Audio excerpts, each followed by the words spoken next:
આજે ગયો તો ક્લબમાંથી આપી દીધી મસ્ત મજાની હેલ્ધી કિટ અને બોલ.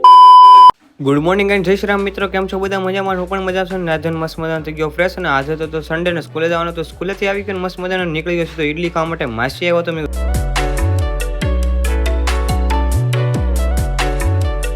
વાગી ગયા હતા 4 ને મારે જવાનું હતું ઇવેન્ટમાં ક્લબમાં, અને ભાઈ મારે તૈયાર થઈ ગયો તો મસ્ત મજાનો નીકળી ગયો સીધો ઇવેન્ટ બાજુ.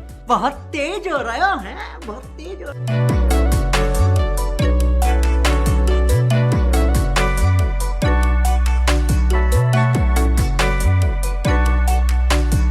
ક્લબેથી આવી ગયો ઘરે, અને ઘરે આવીને બેન જોવે કે આ બધું હું આપ્યું છે. મસ્ત મજાની કીટ આપી હતી. કીટમાં હતું મસ્ત મજાની હેલ્ધી ફૂડ અને બોલ પેન ને એવું બધું આપ્યું હતું ગિફ્ટમાં. તો કીટ જોઈ નાખી અને નીકળી જવાનું હતું સીધું ભાઈને લેવા માટે. મને આવતી જોરદારની હું તો પહેલાં તો હું હોઈ ગયો, મસ્ત મજાની નીંદર કરી લીધી. ગાડી કાઢી નીકળી ગયો સીધો ભાઈને લેવા માટે દુકાને પહોંચી ગયો. ભાઈ આ વ્લોગ ફૂલ જોયો તો અમારી ચેનલમાં ફોલો કરવાનું ભૂલતા નહીં અને સબસ્ક્રાઈબ કરવાનું ભૂલતા નહીં મારા વાલા.